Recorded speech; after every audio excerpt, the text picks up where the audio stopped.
Hey, folks, coming up on Roland Martin Unfiltered for Wednesday, December 5th, 2018, broadcasting live from the Porter Center for Media Studies in St. Petersburg, Florida. George Herbert Walker Bush, the 44th President of the United States, is on his way back home to Texas after a moving ceremony at the Washington National Cathedral, attended by all former living presidents. We'll talk to the president of Hampton University, where Bush spoke in 1991. Meanwhile, the Republicans are doing their best to undermine the results of the November elections in Michigan, Florida, Wisconsin, and North Carolina.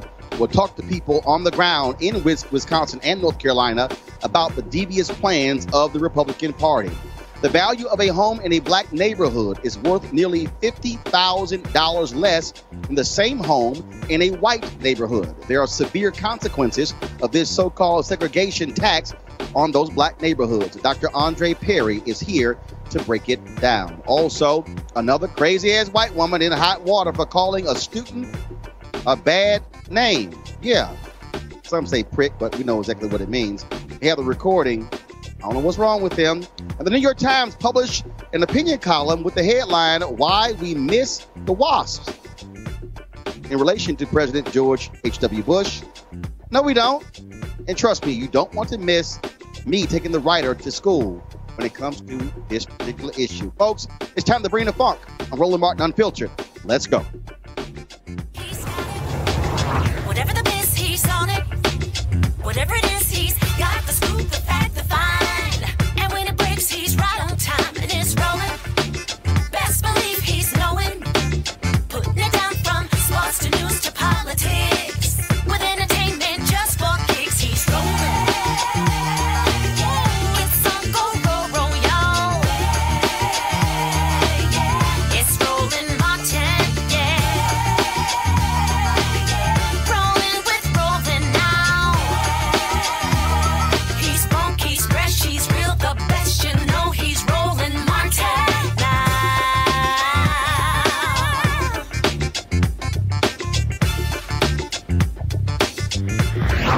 Martin.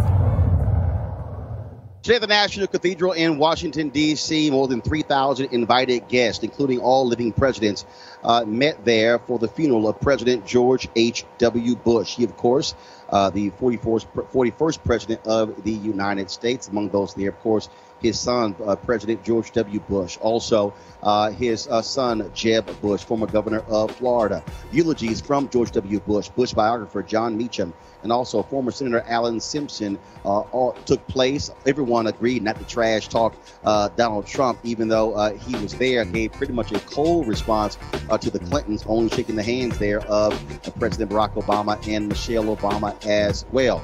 The contrast throughout the entire funeral was obvious in terms of when Bush was president compared to what we are seeing today.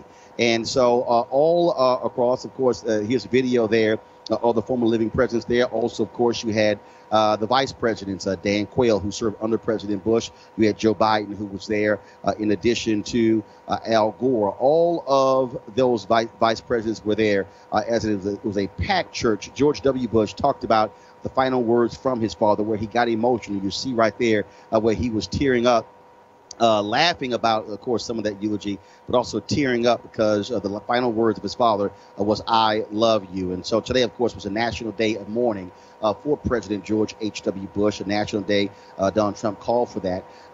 The body of President George H.W. Bush is flying back to Texas, where there will be a funeral tomorrow at the Episcopal Church St. Martin's in Houston at 11 a.m. Central. Then there's going to be a burial, a private burial at Texas A&M University, where the Bush Library is located, and he will be buried next to his wife, Barbara Bush, former First Lady, who died 8 months ago. Of course, we've had several African Americans on the show on Monday and Tuesday talking about the legacy of President George H.W. Bush. Joining us right now is Dr. William Harvey. He, of course, is the president of Hampton University, where George H.W. Bush spoke there at one of their commencements in 1991, of course, while he was still president. How you doing, Dr. Harvey? Roland, I'm fine. How are you? I am doing great. So first and foremost, your thoughts and reflections on President George H.W. Bush. Him and his family were huge supporters of the United Negro College Fund, of course, supporting HBCUs. What do you recall about his visit, giving the commencement speech there at Hampton University in 1991? Well, let me just tell you that I thought that President George Herbert Walker Bush was an outstanding individual. He was a man that, from my point of view, helped HBCUs more than anybody that I know of in my 41 years. He helped us in so many different ways. For an example, he came and spoke here at Hampton in 1991. And it was a wonderful visit.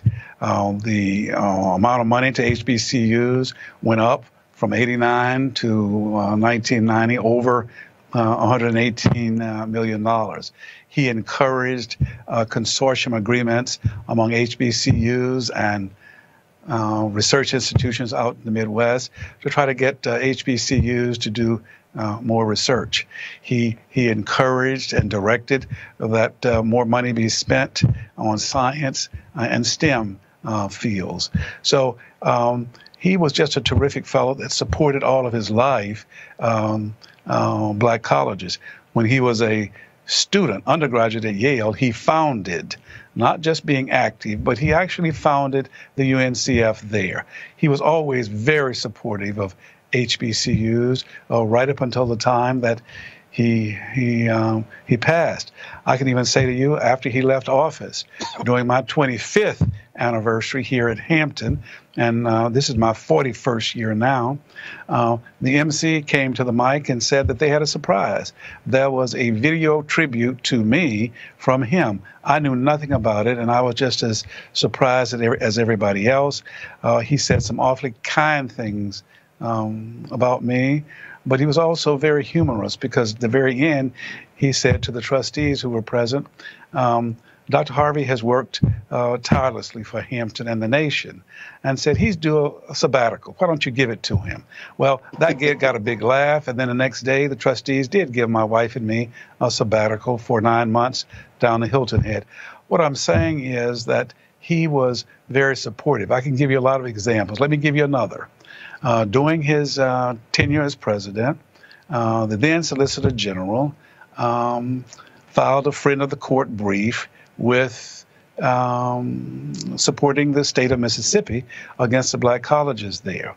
When I found out about that, because I was on the president's advisory board of HBCUs, I sent a note to the chief of staff saying that I'd like to see the president, and he agreed. And I asked the two other presidents to go with me, including Jim Cheek at Howard, and he allowed us to come in to see him.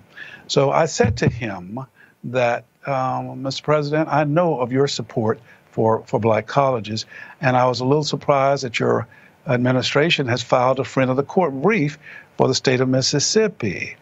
And he says, well, Bill, I don't think that that's true. And he said, in anticipation of your visit, I asked John Sununu, who was there as his chief of staff, and he says, John, is that right?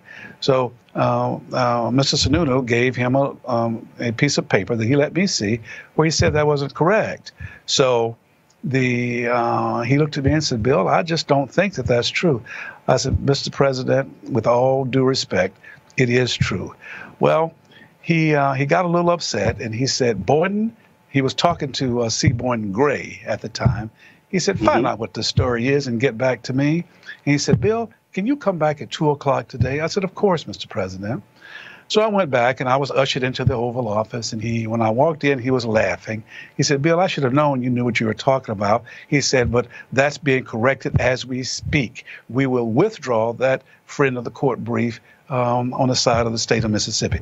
These are just one, two of the several things that I could talk about that shows that he supported HBCUs. Well, we certainly appreciate having you on the show to offer that perspective. And here's the deal: I've had some. I'm looking at some of our comments here on Facebook and Periscope and YouTube, and people are commenting right now. And let me be clear: I had like one guy, I guess, Ron Ortiz, said, "Who cares about this guy?" The reality is, this is a former president of the United States. Our job is to cover those things that are good, those things that are bad, those things that are indifferent. That's exactly what we do as well. And so it's important for us as a show that speaks to African Americans that talks about George H.W. Bush's legacy as it relates to African Americans, whether it's we had Louis Sullivan on the show, Armstrong Williams on the show, Fred McClure yesterday.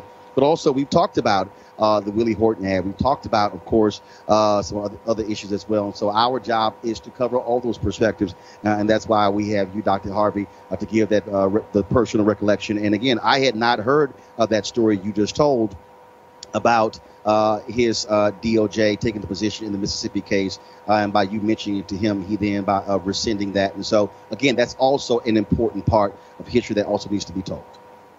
Well, Roland, may I say something to your guest that said, who cares about him? I want you to know that I and hundreds of thousands of other people, because he supported historically black colleges and universities. And we're at a time now when we're not getting the kind of support that we ought to get. And here was a president who did support us. So that's why we should care about the hundreds of thousands of young folk that are graduating from our colleges right now. So I can tell you, I care, and I'll tell the truth. The fact is that he did not support the '64 Civil Rights Act. He did say that he made a mistake and that he regretted that. Now, how many of us don't make mistakes? I can tell you that I probably make more than most. But the fact is, what all of us should do when we make a mistake, we should admit it.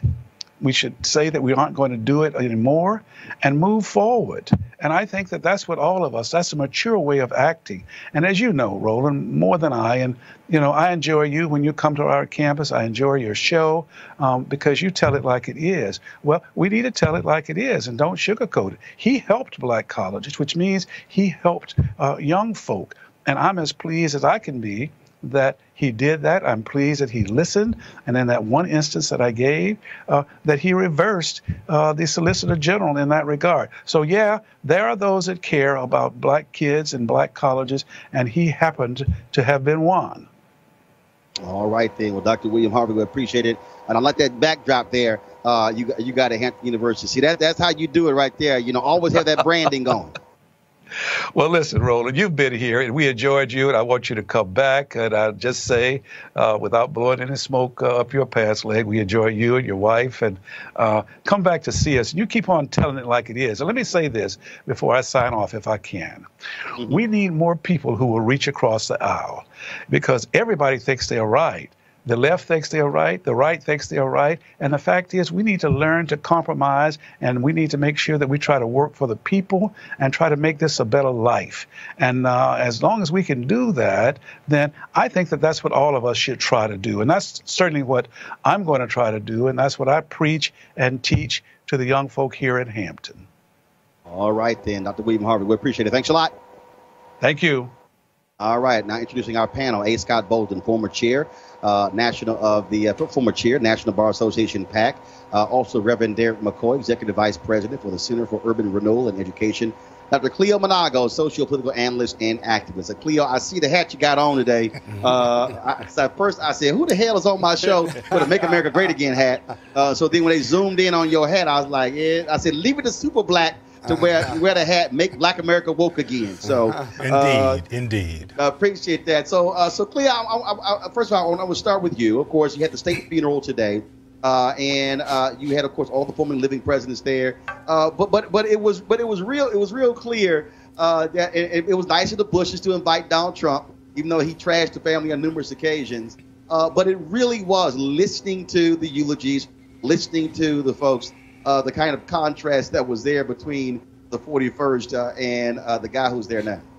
Well, it must have been amazing. It must have been a very nuanced experience. And it should be, frankly, when we're talking about President Bush, because he was nuanced. I mean, we just heard all this praise about how wonderful he was. And I remember Willie Horton. And I remember Keith Jackson, and I remember Clarence Thomas. But I was a tyke at the time. You know, I was a young child, and maybe my memory. Yeah, okay. And maybe my memory just doesn't grasp all of the wonderfulness that he embodied. But it's interesting that he supports the HBCUs. I didn't know that as well as I've been hearing it for the past few days. But also some of the HBCUs really make sure that they do what they can do to get funding. And sometimes what they do to get funding is not necessarily fully affirming of Black people on a cultural basis. Reverend McCoy. Quite honestly, when I looked at the eulogy, I thought it was a tremendous thing. I looked at his son, who gave the eulogy to a man who was his dad, and then looked at the legacy of then his brother and the other people that were around him in the family. My take was I get the HBCU side. I think Dr. Harvey did a tremendous job helping us understand some of that history. We all know there's probably tethered history throughout in terms of his life and what he did. But if we don't look at this like it is, meaning this is a man's funeral, who has gone through his entire life, what can we learn from his experiences? I think the former president, George Bush, who then eulogized his dad, told us a lot. He told us about a young man who looked at his dad as a mentor, who looked at his dad as a father who was there consistently, who had a wife who he really cherished and honored. There was a lot of lessons learned. And I looked at it, too. I said, you know what? Wouldn't it be great if young Black men and women could look at that and say, man, that's something to look to as a model that we could look at in our own family lives, just in terms of, you know, you can't look at everything that they did, but you can look at it and say, man, what a unit that he did and what a unit that he was and how he taught his family. And so I looked at it, I just took it as a lesson as a dad myself and said, wow, that's quite a legacy he's leaving. Yeah. Scott Bolden. Roland, he was an incredible human being vis-a-vis public service. And despite our disagreement with a number of his policies, the reality is the most powerful part of this funeral was how we compared George W. Bush or George Herbert Washington Bush to our current president. You didn't have to trash Trump at this funeral in order to understand the dichotomy and the comparative that all of us were seeing and feeling. Whether you like Bush or not, when he led on the international stage, he was an expert. On the domestic stage, he had his challenges. But the reality is that with Trump on the front row, speaking to the Obamas, which I was concerned whether they would respond one way or the other, and not speaking to the Clintons on the far end and where each of them were placed. I got to tell you, the organizers had some challenges, but Donald Trump drives that negative narrative. And it was just, in my opinion, out of place for him to be there because he represents so much that's different and the opposite than what George Bush, the deceased, former president, represented to all of us. That's human decency, whether you agreed with all of his politics or not. Well, again, the Bush family chose to invite him there. Yep, I know. Yeah. I got you. I got you. About being decent. He's the president. Right. So, yeah, absolutely. And look, the current president can learn something from him, perhaps. He ain't and something from that. Yeah, but it was odd for him to be there because he had attacked every other president. Absolutely, but you got to give him an opportunity to learn. The most operative word there, but look, it was odd because he had attacked every other president in the front row, not just politically or policy-wise, but personal attacks. Well, has no place for it. Well, here's the deal. Bottom line is there. You hope he learns something through osmosis. I doubt it. Osmosis. So again,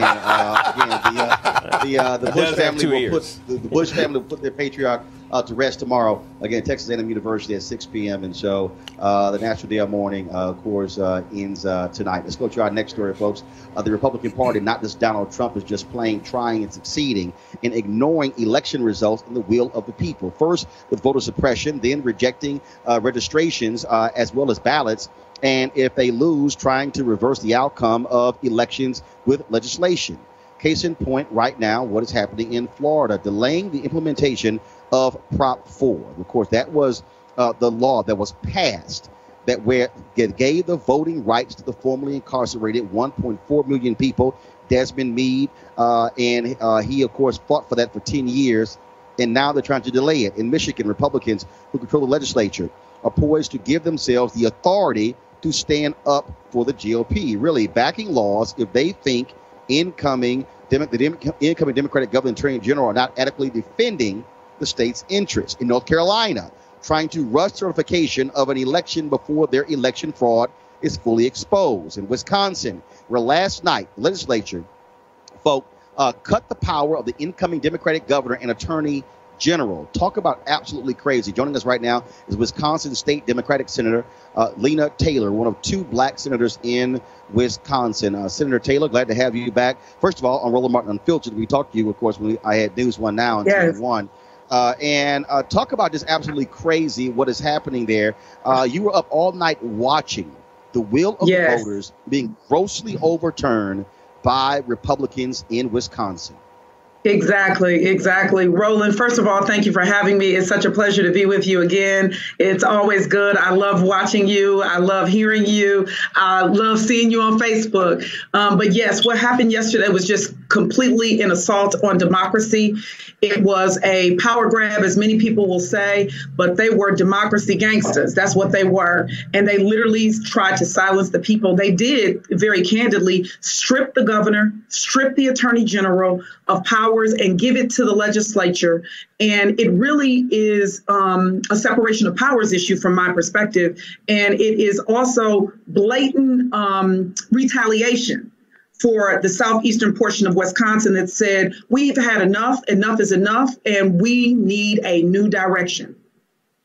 Well, and not only that, again, Republicans in North Carolina did this, and I kept telling people, national media, pay attention, other states are watching, and that's exactly what is happening in Wisconsin, because they are angry that they lost at the ballot box. Exactly. As well as it's my understanding that they're trying to do the same thing in Michigan. One of my sorors, I'm in an AKA, texted me yesterday and told me to connect with one of her classmates from law school who is in North Carolina, and said that they had this experience. So it was truly my intention to do that. But I was on the floor then, so I'm going to still follow up to figure out what can I do as we go forward, because this battle is not over.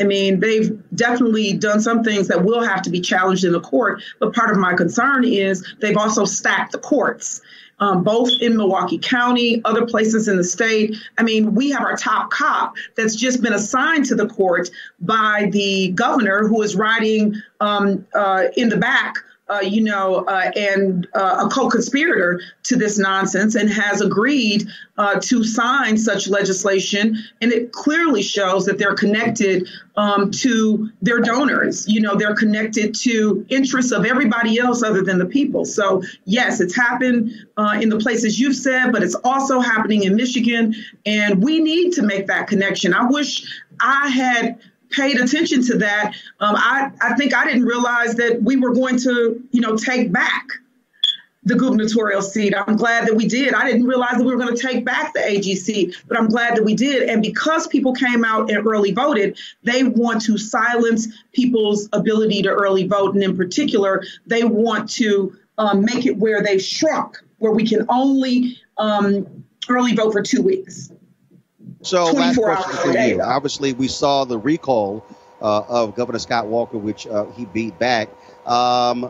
These Republicans in the legislature, does it allow for a recall of any of them? Can voters demand that or push for that? Because I'm quite sure Wisconsin voters are not happy seeing what they're doing right now, especially based upon the protests we've seen. That is correct. Wisconsin voters were there. They locked the people out of their house. They were there saying, this is our house. They also wanted to lock them out of the gallery. It was they locked him out of the committee, and then they wanted to lock them out of the gallery. Yesterday, we had a push back on that, and we got it the way that we so that people could be there. So I do believe that people want to push back. A recall is possible of individuals who have at least been in office 1 year after their election, and people should pay attention. This is Robin Vos, the Speaker in the Assembly, and the Majority Leader, Scott Fitzgerald, trying to flex and to suggest that they are going to govern, and trying to push back on Evers to say that he does not have the strength and he is not going to be a good governor, and trying to handcuff him so that he cannot do the work that he ran on and that the people said that they wanted, and the reforms that they said they wanted. So I believe that the people will continue this process. They were there outside the door. People were there till 1-2. One guy was there till we finished. There were 2 individuals in the gallery there till we finished. There were people in the hall. So I do believe, yes, Roland. And if people want to help, people in Wisconsin to do that, please do. We need that help. All right, Senator Taylor, we surely appreciate it. Thank you so very much. And keep up the fight. Thank you so much. And we will. All right, thank you. Folks, in North Carolina, we've been covering the absentee ballot fraud allegedly conducted by GOP operatives. New documents show they were offering money for unsealed absentee ballots, ballots that could be later filled in with votes for Republican candidates for Congress and sheriff. The man at the center of the alleged election fraud is Leslie McCrae Dowles, and he may have been doing this for years. The Charlotte Observer newspaper, in an editorial, called for a new election. A North Carolina political science professor began looking into these absentee ballots right after the State Election Commission refused to certify the results. There were allegations of election fraud. That professor is Dr. J. Michael Blitzer, professor of politics and history at, is it Catawba College? It's Catawba College, yes. Guys, I want to make sure I pronounce it right. And he joins us right now on Roland Martin Unfiltered. First and foremost, what was the spark for you to start looking into these weird ballots coming out in this particular race? Well, you're right. Last Tuesday, when the State Board of Elections chose not to certify the 9th, that was an immediate signal. The vice chair at the time came out and said there are improprieties in the area that I come from. He is from that area of Bladen and Robeson County, Cumberland County. And so I decided to start looking at the data to see, okay, we've got the election results. We know how people voted in terms of election day, early voting, and also absentee by mail. And I looked at the absentee by mail for all of the counties, and there are 8 counties within the district. 7 of them went for the Democratic candidate, Dan McCready. Only 1 went for the Republican, Mark Harris, by a 61 to 39% split, and that was Bladen County. Now, the North Carolina State Board of Elections releases publicly available information about who has requested absentee ballots, and they don't tell you who they voted for, but they tell you which party affiliations those voters are. I looked at that data and found that of that 61 to 39 split, only 19% of the voters were registered Republicans, meaning that literally every unaffiliated voter, about 38% of them cast ballots by mail, had to vote Republican, plus have some crossover votes from registered Democrats. Now, in rural North Carolina, that could happen, but the likelihood was extremely low. That's when I started digging into the data, wrote a blog post, and honestly, it has taken off from there. And we've heard Republicans in North Carolina, all across the country, talk about voter fraud, voter fraud. No, this is election fraud. That's what Correct. This is. Exactly. This is election fraud. We have heard, and in fact, the state of North Carolina is considering the implementation legislation for a constitutional amendment that was passed, which the state of North Carolina and its voters approved for a voter photo ID. They're discussing the legislation now. all of the controversy around that legislation has been about we need to protect the integrity of the vote system. We need to make sure that people who are not registered or legally allowed to vote can cast a ballot. That is one side of it. But this is election fraud. This is taking someone's legal ballot and vote and manipulating it. That is something that is on the other side of the issue, and I think has really come to the forefront. Yes, voter fraud is very rare. It is minuscule in terms of the issues, but to have this kind of systemic and what appears to be long-term election fraud process going on in these counties is something to be concerned about.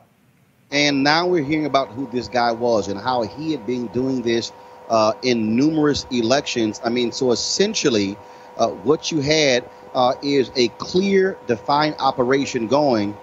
Professor, here's what I want to know. Where are all the righteously indignant Republicans now? Because, they made lots of noise. And I've said this nationally. Where is Paul Ryan, Speaker of the House? He was complaining about election results in California, but he says nothing about what's happening in North Carolina. Mitch McConnell is saying nothing. What is Tom Tillis saying, the senator from there? What is Barr saying, the senator from there? What is the former governor saying? It's amazing how all of a sudden they're quiet when it comes to voter fraud, election fraud involving Republicans in North Carolina. I'm an independent analyst, so I will defer to partisanship in terms of presenting it in such a way. Are any of them? You're there? Are any of them speaking out? I have not heard any commentary from some of the elected major Republican officials. We have had the state GOP executive director send out a conference call earlier this week claiming that Democrats were attempting to steal this election. I think as somebody who has observed North Carolina politics for 16 years and has studied political science for nearly 30 years, the choice of making those words steal an election is unfortunate. Dr. Michael Blitzer, we surely appreciate you joining us, and thank you for your great work exposing what is going on here. And I think we've got a long way to go, and I would not be surprised if a new election is called. I would not either. Thank you. All right. Thank you very much. I want to go to my panel right now, of course. So I want to start with you first, Reverend McCoy. Again, when you see what's going on there in North Carolina, all those Republicans I talk about, it's amazing how quiet they are. It's amazing how Chris Kobach, who lost in Kansas, who was talking about voter fraud and with his commission saying nothing, Trump saying nothing. What Republicans are doing in North Carolina is flat out theft. I understand what you're saying. I'm the first one to say, if it's wrong, it's wrong. And you got to call a spade. So there's no shame in what I'm going to say because I'm straightforward. If it's a wrong thing, it's a wrong thing. I think when you look at those issues with the McCrae guy and what's been going on, they are questionable. So I would say there needs to be investigation in that regard. I would also say, before we jump to the accusations that nobody's speaking out on and nobody's saying nothing, perhaps we need to investigate a little bit further and say, hey, what are you guys saying and what can be done? Because I don't think, just looking at it, I'm just saying, hold up, just looking at it. No, they've done a lot of investigating already. If I may, Roland, let me just say this. I've looked at local reports in preparation to be here tonight, and not only were they sloppy about it, which tells you they've done it before, this Dowless individual, right? But a local camera crew from local news went out and interviewed two North Carolina County residents who had said that Dowless's people came out, they gave them an unsealed absentee ballot. One couldn't read, and the other one couldn't remember who he had voted for, and he had only voted for in 2 races, but he had filled out the ballot. They had helped him fill out the rest of the ballot, and he couldn't remember who he had voted for. And so there's a substantial amount of evidence, empirical data, yes, but real hardcore witness testimonial evidence here that if the state or the commission investigates it, you're either going to get a new election or you don't count all of those votes, which means the Democrat is not stealing the election; it's righteously given that individual reschedule the election. They'll try not to do another one if they can under North Carolina law. But otherwise, the better way to do it is just throw out those ballots that you have that are seriously questionable. Leo, we have covered the shenanigans, the evil things the North Carolina GOP has been doing, and I'm saying it for a reason, because what they have done by having a supermajority is callous and shameful, and the reason I am blasting them by name for saying nothing, even if you want to say wait for an investigation, you at least could have the decency to say, hey, there's a problem here, let's get it right.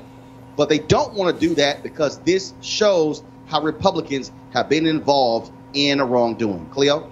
Well, not only does it show wrongdoings on behalf of Republicans, the people that you're talking about who won't say anything benefit from this fraud. This is something that's helping them. So they're not going to, and obviously Trump cares nothing about honesty and being appropriate and integrity.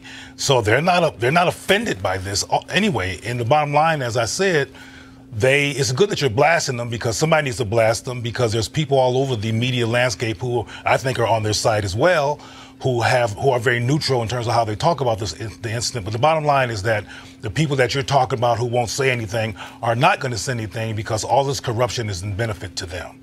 And let's talk about not saying anything. Let's look at Prop 4 in Florida. Of course, that was a law that was passed by the voters that will restore the voting rights to the formerly incarcerated. It passed by a huge margin on November 6th. But guess what? The Republican Secretary of State in Florida, Kenneth Detzner, and the outgoing Republican governor, Rick Scott, they want to delay implementation of the law. So the Republican-controlled legislature can be consulted. They're doing this because there are 1.4 million people who now going to have the right to vote, including many African Americans.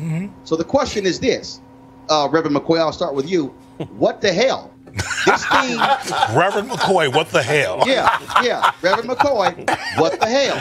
This thing was passed by Republicans and Democrats. It was to change the state constitution.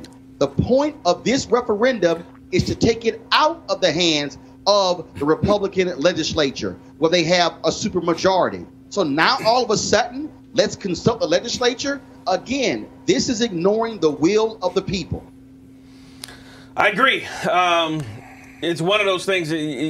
Every situation you put, whether it's Wisconsin, North Carolina, Florida, that you've talked about today, all of those are real serious issues that I think need to be addressed. So I'm not backing down from it. There's one key thing that's consistent. There's one key word. And you're going to say Republicans.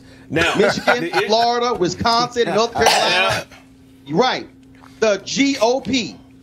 Right. But the GOP is not monolithic, so there are people in the GOP that I think are very concerned about the issue. The point that people were able, right. They're not in the Florida legislature where they're trying to legalize voter suppression. Well, they helped pass the bill. I mean, they actually helped understand that people that were incarcerated now have their rights restored to be able to put it in there. What are you consulting the Republican state Senate for in Florida? What do they have to consult about? Whether there's 1.4 million, we're going to let them vote or not? Or can we do something before the Democrats take over? This is legalized voter suppression by the Republicans. It makes no sense. And I'm going to tell you, Roland, in North Carolina, 2 district attorneys in Baden County and the neighboring county, right, are both investigating this. And if they make an arrest, I think it'll send a message, not just in not in North Carolina, but elsewhere, that whether you're Democrat or Republican, that district attorneys are certainly going to be investigating and prosecuting real voter suppression here. Well, we got to have integrity in our judicial system as well as our election system. And when those guys investigate, and if our election system is wrong, and if it's fraudulent, it needs to be eliminated. And we need let them do it. What concerns me? Okay. Everybody stop. All right, everybody. You mean everybody? Everybody. Oh, He's from Texas. Everybody stop. Figure like he's from D.C. But I do want to say something about this, though. Hold on, Cleo, you're going to say something, but here's the thing. 10 years. 10 years, Desmond Meade worked to get this on the ballot. I'm in Florida right now, in St. Petersburg, Florida, for 10 years. It passed. It needed to get 60% of the votes in the state, not a majority, 60%. It exceeded 65%. The point of changing the state constitution is to take it out of the hands of the legislature. So, Cleo, I'm just confused. What the hell is there to consult the Republican legislature for? No, the voters have decided. Well, at the risk of being extremely redundant in terms of what I say on the show all the time, there you go again, being logical and breaking things down based on material facts. But these resistant people don't care nothing about all of that. They don't care. And getting back to, well, I want to just say to you, Reverend, that a perpetual disingenuousness that I keep seeing is for black Republicans saying, well, I disagree. I disagree. But it's like nothing but lip service. Well, you said that you disagree with the corruption. You disagree with the... I don't want to see corruption. Do you? Well, you said you just, a moment ago, you just said you disagree with something. That meaning I disagree with fraudulent activity. Exactly. And I'm saying that what I hear is people, similar to what you just did, disagreeing, but doing nothing beyond the verbal announcement of disagreement. The Republican Party that's the assumption. It's difficult to swallow. But see, that's the assumption sometimes. We like to assume that just because somebody verbalizes something, they do nothing afterwards. I disagree on that issue because so what have you done about the voter suppression in Florida or Milwaukee or North Carolina? Or what are you going to do? Tell us. There we go. Well, what have you done? What are you going to do or what you have done? Because you're still a Republican. Let him answer. What's he the just point? did. He laughed. right, because I'm hearing both of these guys on both sides ready to eat me alive on my answer because listen, right after what's that? Go ahead, give your answer. No, I'm just saying right afterwards, it's very simple to take an action forward, even from tonight, and say, you know what? Let me call a couple people. Let me try to begin to reach out. Let me begin to do some stuff that may help to push this along because I disagree with some of the activity. Now, on some of the points, there's some back end stuff that is being worked to make sure that some of these things do not happen. So, hold on. I'm sorry. What we talking about? I'm not. What we talking about? Hold on. No. I don't speak in general. Right. When you said on the back end, that's some stuff working on so this stuff don't happen. Yeah. What stuff? No, I believe there are a constituency of people. Belief? Let me answer. So finish your thought, please. Go ahead. Don't we got another topic? But go ahead. Because obviously this is not a winnable issue. Because I'm sitting here almost with you guys saying, yeah, I agree. The fraudulent activity should be done. In North Carolina, it's not right. Understanding a little bit about Mark Harris, understanding about our constituency and network within that state of North Carolina in particular. Stop. Yes, sir. Stop. We done with North Carolina. I'm talking about Proposition 4 in Florida. All right, there you go. Well, he brought up North Carolina again. So in Proposition 4 in North Carolina, it should be implemented, period. What I don't understand about black Republicans is you have a Republican Party that endorses fewer people voting, engages in legal voter suppression, and you continue to be a part of that organization, whether you black, white, yellow, or brown. How do you all engage and embrace this myth of somehow they give you as a black person political power when they do nothing but have policies against black America? Hey, hold up, stop. First of all, y'all I recommend you starting another party, being independent, or come join us. Come join us. Stop. You get it. You getting off topic. Hold up. You're getting off topic. I'm gonna answer that question. I'm gonna answer that question before I go on. The same way, Scott, black Democrats continue to be political sharecroppers. The Democratic Party, and I hold the Democratic Party accountable when it comes to making sure we're getting our fair share of jobs. You're not alone. I'm not done. I am not done.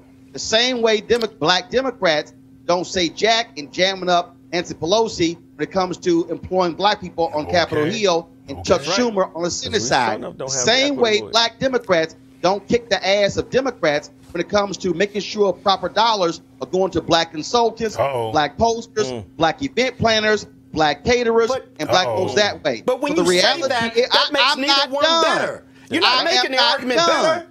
The reality is black Democrats and black Republicans should be standing up for black people in both parties. Now, here's a word from one of our sponsors. Hey, guys, I want you to write this website down. That is marijuanastock.org. That's marijuanastock.org. Now, I'm going to tell you why. As we transition into the holiday season, this is the time when we start thinking about giving and sharing.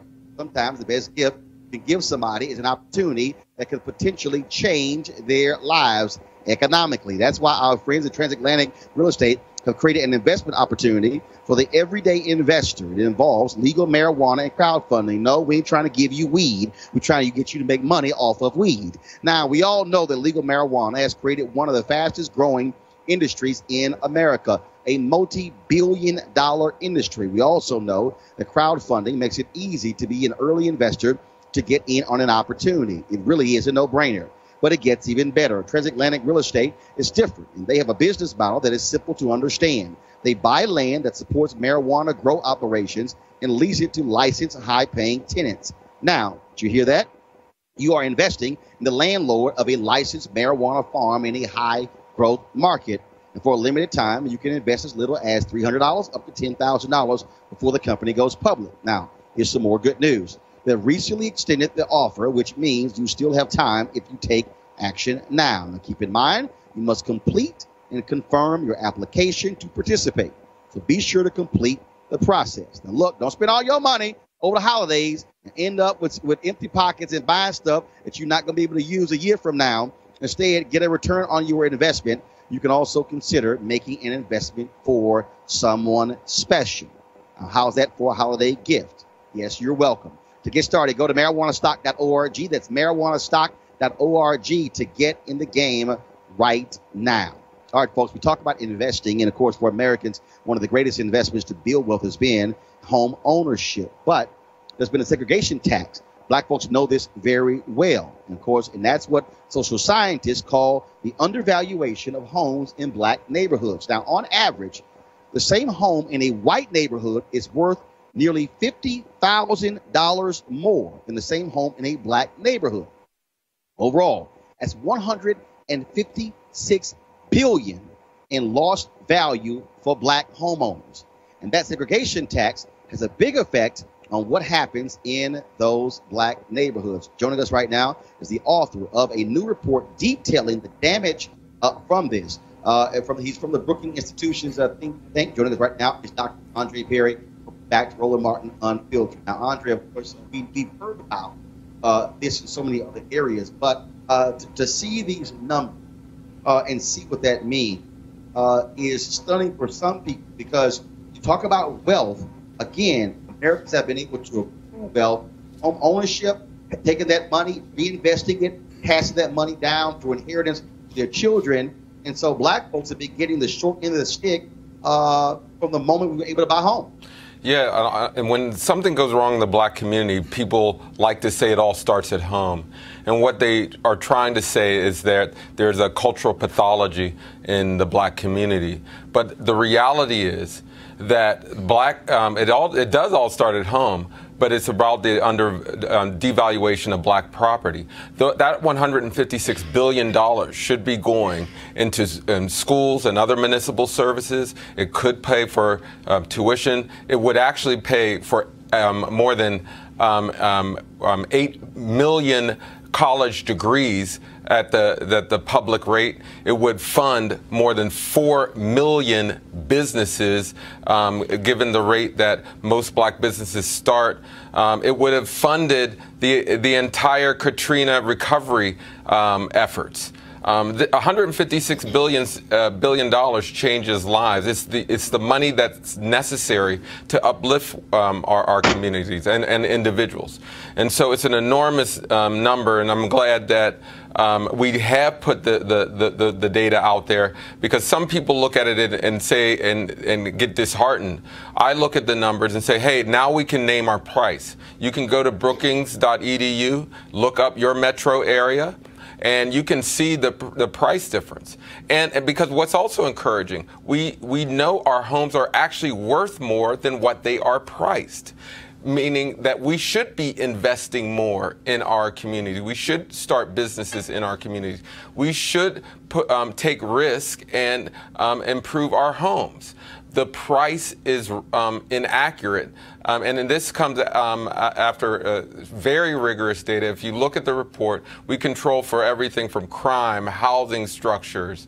We control for walkability, transportation, all the major neighborhood and housing structure variables. And what we find is that the devaluation, and it's an enormous number. And again, we're talking real money. We're talking, but people have to understand, again, by lower valuation, when you turn around and sell it, that means somebody's actually buying the house cheaper than it really should be. And then that keeps you from being able to take that additional money and then save it, invest it, or buy another home that has a higher value. So again, imagine this happening 2 or 3 times, then over generationally as well. That means that black folks who have been owning homes from the 20s, the 30s, 40s, 50s, 60s, 70s, 80s, 90s, now all of a sudden in the 21st century, we've been. You know, I also want to emphasize that we've been criticizing black folk for not striving, not doing enough. But this shows that black Americans are actually striving for the American dream, that we're actually doing everything we're told, but we're taxed for doing so. And it's debilitating our communities. I mean, these are current numbers. This is not numbers in which I'm bringing from a cumulative amount of sum over years. This is what's going on now. Our homes should be worth more. Yeah, but Doctor, if I may, Roland, I got a quick question. I understand the devaluation and the undervaluation, right? But what I don't understand is it money that I can't see because I never receive it? So if I live in a $100,000 house and it's really valued at $50,000 and it's redlined, it's got all these other things, how can I miss what I can't measure because it never evaluated up until its proper number? Well, one thing great about researching this report, now we can see. Before we've known that this is happening. So how do I go get it back then? No, or can I? You can, and know that once you see what you're worth, then it becomes about communities animating what's going on inside their community to project that their homes should be worth more. And so some of it is on us to say, hey, our homes are worth more. Let's put maybe it might be as simple as a fresh coat of paint. It might be, let's start a business in the community. Right. But the more we do to show that our homes are worth more, the greater the likelihood others will invest, and folks in the community will invest in themselves. It's a dire situation, but there's hope behind the numbers. I have a question as well. Cleo, Reverend McCoy, then we're going on. Cleo, go ahead with your question. Does your report explicitly break down cause and effect and what has led to this de-evaluation of property so people can understand what the cause looks like and what the elements are so people can deflect that? We've long known the cause to be segregation, racial housing covenants, redlining that led to a lack of investment. It's just that, and this is in the report. That's in the report. Those prices have reflect some of that. It's just, and the overall number is black homes, homes in neighborhoods where 50% black or more, are worth half as much as the same home in white areas. But it's when you control for all those other things. We also see that the price is lower than what it should be. Right. And so, yes, crime matters, education matters, all these things matter. But the concentration of blackness is lowering the price even further. It's almost as if people are saying, oh, there's 4 times more crime going on in that neighborhood. The homes are worse than what they should be, or what they are. The transportation hubs are worse than what they are.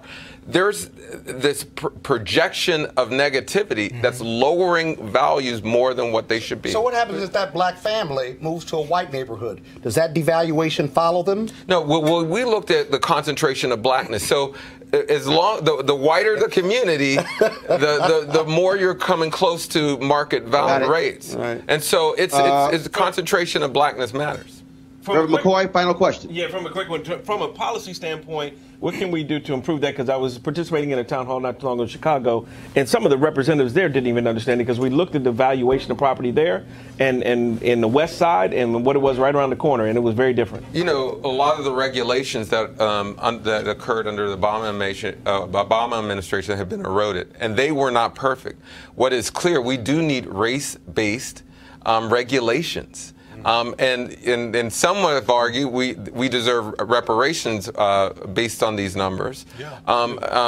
However, it is clear that there needs to be race-based policies that address the housing market, the real estate agents, appraisals, which are some of the most loose standards, and you get a variability there, and lending. All those things are have so much subjectivity in it that it negatively impacts black folk all across the board. All the time. All right. Yep. Doc, we certainly appreciate it, man. Thank you so very much. We'll definitely have you back on the show. You're welcome. All right, then. Okay, folks. Now, I got to now look, y'all know, I'm really trying not to have to sit here and keep calling out these crazy white folks in media. But they keep getting on my damn nerves. All right, so check this out. The New York Times columnist, opinion columnist, Ross Douthat. That's how it's pronounced, Jay? That's his name? Whatever. His name is Ross, okay? He's a conservative. Y'all, he wrote this column called Why We Miss the Wasps. Okay, now it was dealing with the death of President George H.W. Bush. Now here's an excerpt from his column. The nostalgia flowing since the passing of George H.W. Bush has many wellsprings. Admiration for the World War II generation and its dying breed of warrior politicians. The usual belated media affection for moderate Republicans. The contrast between the elder Bush's foreign policy successes and the failures of his son, and the contrast between any honorable politician and the current occupant of the Oval Office. But two of the more critical talkers takes on Bush nostalgia got closer to the heart of what was being mourned in distant hindsight with his death. Writing in The Atlantic, Peter Beinart described the elder Bush as the last president deemed legitimate by both of our country's warring tribes before the age of presidential sex scandals, plurality winning and popular vote losing chief executives, and white resentment of the first black president. Also in The Atlantic, Franklin Foer described the subtext of Bush nostalgia as a fondness for a bygone institution known as the establishment, heartened in the cold of New England boarding schools, acculturated by the late-night rituals of Skull and Bones, sent off to the world with a sense of noblesse oblige. For more than a century, this establishment resided at the top of the American caste system. Now it is gone, and apparently people wish it weren't. Now, I think you can usefully combine these takes and describe Bush nostalgia as a longing for something America used to have and doesn't really anymore. A ruling class that was widely, not universally, but more widely than today, deemed legitimate, and that inspired various kinds of trust, intergenerational, institutional, conspicuously absent in our society today. Put simply, Americans miss Bush because we miss the wasps, because we feel at some level that they're more meritocratic and diverse and secular successors. Ooh, I love this. Rule us neither as wisely nor as well. Let me unpack that.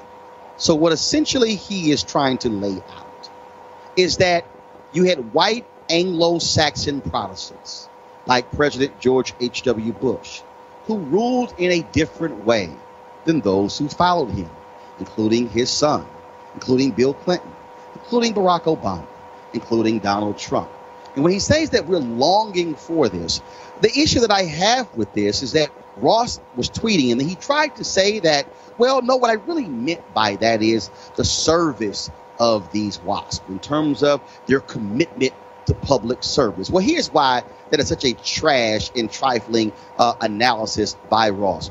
Because I can show you people like Frederick Douglass who gave service to America. I can show you people like Sojourner Truth who gave service to America. Ralph Bunche, the first African-American to win the Nobel Peace Prize, gave service to America. I can show you the countless men and women. A. Philip Randolph, who led the first labor union of the Pullman Porters, who gave service to America. You don't have to give service to America by being a white Anglo-Saxon Protestant. See, what Ross also seems to somehow ignore is that America was created for white folks like President George H.W. Bush. That is, white landowners. See, it really wasn't even made for broke-ass white people. It really was for white landowners. Those were the people who were supposed to also vote in this country. And see, America likes those type of people because America was built on the basis of white supremacy. And so essentially what Ross is saying is that we long for the days of white supremacy, long for the days of when you have individuals who were educated in boarding schools and then, of course, educated at the elite institutions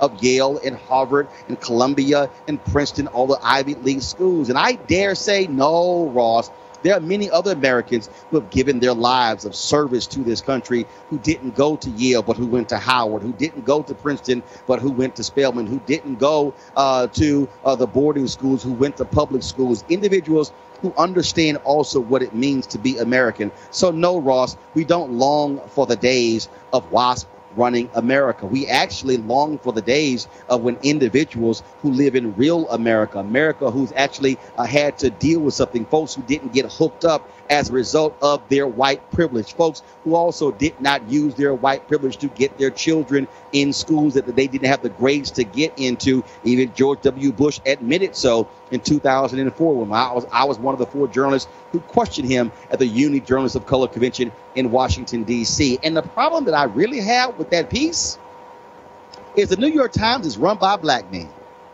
Dean Baquet.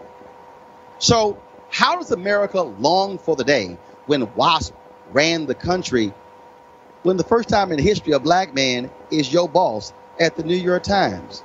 Not a black man saying, yes, boss, but a black man said, yes, I am the boss.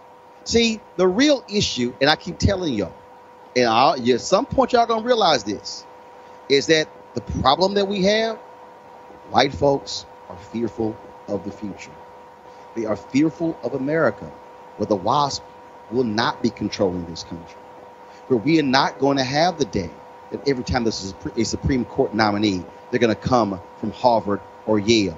They actually might come from law schools at TSU or Howard University or Florida A&M. See, that's actually real America. See, if you read this article, and I really tried to understand what the hell he was saying, besides it being extremely poorly written, is that we don't long for the days of folks like George Herbert Walker Bush. In fact, he even took a shot in the piece where he said that Mitt Romney and Barack Obama, in many ways, operated in the same vein as the WASP. Well, because see, here's why, Ross, because the WASP constantly tell us we've got to act like them. The WASP tell us if you want to be accepted, you must go to the schools that we go to. You must dress like us. You must talk like us. You must walk like us. That's also perpetuating white supremacy, Ross. That's what you don't seem to quite understand. So no, I don't long for the days of WASP running America. In fact, I long for the days when we have people who come from other places who don't get us into wars we should not be in, with people who are brown because they somehow want to control their oil or somehow want to control their natural resources. See, that's actually the history of the WASP. The WASP also are the ones who ran Native Americans off of their land and decimated their history and decimated their people. See, that's also a history I don't quite long for. It's also the WASP who also denied black folks opportunities after during the period of Jim Crow and after slavery. That to me is also the days I don't long for. I don't long for the days of Dred Scott. I don't long for the days of Plessy versus Ferguson. I don't long for the days when Heman Sweat had to sue the University of Texas and they created a black law school now as called Texas Southern University because he couldn't get to the University of Texas. I don't long for the days when black folks had to be led into the University of Mississippi with federal troops, all because of the WASP. No, Ross, that's a day that we don't long for.